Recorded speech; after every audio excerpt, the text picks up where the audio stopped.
एक चीज़ आपने महसूस किया होगा कि इन 11 सालों में एक के बाद एक जनता द्वारा नकारे जाने के बाद जो है वो डायनेस्टी के डिफीटेड अपोर्शन डिफीट के डॉक्यूमेंट का डिब्बा लेकर के घूमने लगे। परिवार तंत्र के प्रायोजित पराक्रमी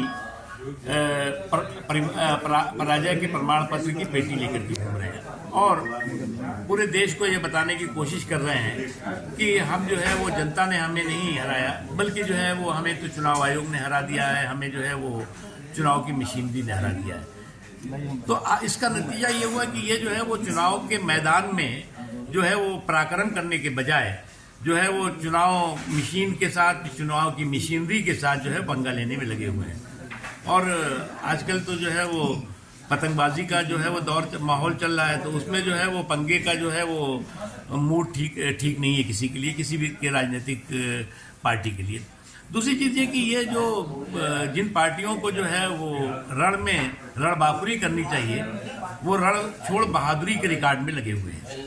और इस तरह के लफाजी के लंपट लाबी जो है, उस तरह के लफाजी के लंपट लाबी जो है वो चुनाव में एक के बाद एक घोषित भी हो रही है, धाराशाही भी हो रही है।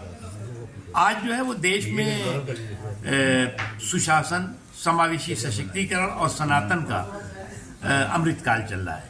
और सुशासन, समावेशी सशक्तिकरण और सनातन का ये अमृतकाल जो है, उसने जो है वो भारत को सुशासन, स्थायित्व और समावेशी सशक्तिकरण की शक्तिपीठ बना दिया है।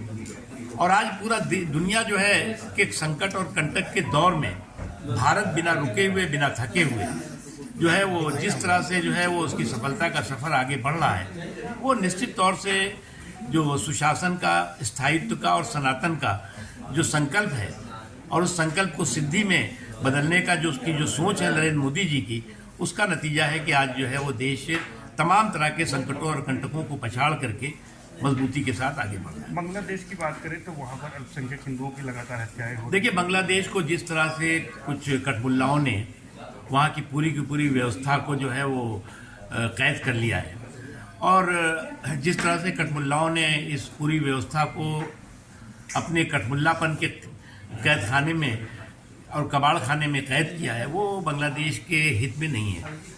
और आज जिस तरह से बांग्लादेश जो है वो जल्लादी और जिहादी जालिमों के जुर्म और जुल्म का जंगल बनता जा रहा है, उस जंगल का ज़मींदोज़ होना बांग्लादेश के भी हित में है और पूरी दुनिया के हित में है। क्योंकि जो कुछ जिस तरह से अल्पसंख्यकों के साथ खुलेआम कत्लेआम हो रहा है, जुल्म और जुर्म की पराकाष्ठा दिखाई पड़ रही है, वो कोई भी जो है वो देश उसे स्वीकार नहीं करता। अब बात करें बीएमसी चुनाव की, तो क्या कहेंगे बीएमसी चुनाव को लेकर? देखिए, एक बात आप देखिए कि इन अगर 11 सालों में देखें तो चाहे वो लोकसभा का चुनाव हो, चाहे विधानसभा का चुनाव हो, चाहे पंचायतों के चुनाव हो, चाहे लोकल बॉडीज़ के चुनाव हो, भारतीय जनता पार्टी के जो विजय की गिनती है, उसने जो है वो जो विरासत वाली पार्टियां हैं, जो विपक्ष है, उसका जो है वो गणित बिगाड़ दिया है। और इसीलिए जो है जब विजय की गिनती जो है वो दिन दूना रात चौगुना बढ़ती जा रही है, तो विरासत का गणित जो है वो गच्चा खाता जा रहा है, एक के बाद एक गच्चा खाता दिखाई पड़ रहा है। अच्छा, बात करें पश्चिम बंगाल की, तो अब जो है ममता बनर्जी के लिए क्या रहेगा? देखिए, मैं एक बात बताऊं आपको कि पश्चिम बंगाल में जो कुछ भी इस दौरान घट रहा है, एक कॉन्स्टिट्यूशनल जो पद है उस पर बैठे हुए व्यक्ति अगर क्रिमिनल करतूत में लगा हो, कॉन्स्टिट्यूशनल जो है वो पोस्ट पर बैठा हुआ व्यक्ति जो है वो क्रिमिनल पराक्रम में और क्रिमिनल जो है वो करतूतों में लगा हो, तो उससे एक बात समझा जा सकता है कि अभी तक पश्चिम बंगाल में इस सरकार के और इस सरकार की मुखिया के संरक्षण में अपराधी पनप रहे थे, फल फूल रहे थे, खुलेआम अपराध कर रहे थे। अब खुद सरकार की मुखिया खुद अपराधियों की सरगना बनती हुई दिखाई पड़ रही। बैठक हुई थी, उसके अलावा उन्होंने कहा कि सिर्फ सम्मान बसपा ने दिया, कांग्रेस और सपा ने भी ब्राह्मणों को सम्मान नहीं दिया। उन्होंने एक और बड़ा ऐलान किया है कि वो 2027 का विधानसभा चुनाव भी अकेले लड़ेंगी। देखिए, मायावती जी को जन्मदिन की बहुत बहुत शुभकामनाएं, बहुत बहुत मुबारकबाद। वो भी इस बात को अच्छी तरह जानती हैं और ज़्यादातर विपक्ष के लोग इस बात को अच्छी तरह समझते हैं कि ये जो गठबंधन है ये गठबंधन जो है वो अपने ही विरोधाभास के चक्रव्यूह में बुरी तरह से फंसा हुआ है। और इस गठबंधन की गठरी में जितने छेद हैं उससे ज़्यादा उनमें महत्वाकांक्षी मतभेद है।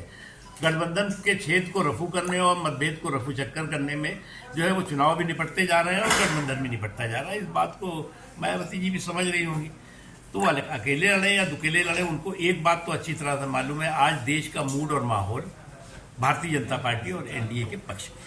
एक आखिरी सवाल है कि एसआईआर को लेकर लगातार राहुल गांधी और यूपी में समाजवादी पार्टी के मुखिया अखिलेश यादव सवाल उठा रहे हैं। खासतौर पर उनका ये कहना है कि विपक्ष को हराने के लिए ये साजिश चुनाव आयोग के साथ मिलकर बीजेपी कर रही है। देखिए, एक चीज़ आपने देखा होगा कि इनका फूका हुआ हाइड्रोजन बम और छुटे हुए जो बकवास बहादुरी का गोला था वो जो है वो टाई फिश हो चुका है। अभी बिहार में इसी तरह का जो है वो फूका हुआ हाइड्रोजन और बम लेकर के ये घूम रहे थे और कह रहे थे कि जो है वो इस चुनाव के बाद ये बम ऐसा बोलेगा कि जो है वो बड़े बड़े लोग जो है वो बौखला जाएंगे। लेकिन हुआ क्या, बम ऐसा बोला कि ये खुद इनका बंटाधार कर गया। तो इसलिए जो है इस तरह की जो पिटी हुई पटकथा पर जो पाखंड करने का जो प्रयोग है वो इन्हें जो है वो बंद करना चाहिए। अन्यथा जो है ये पार्टियां जो है पराजय की प्रयोगशाला बन जाएंगी, उससे ज़्यादा कुछ नहीं।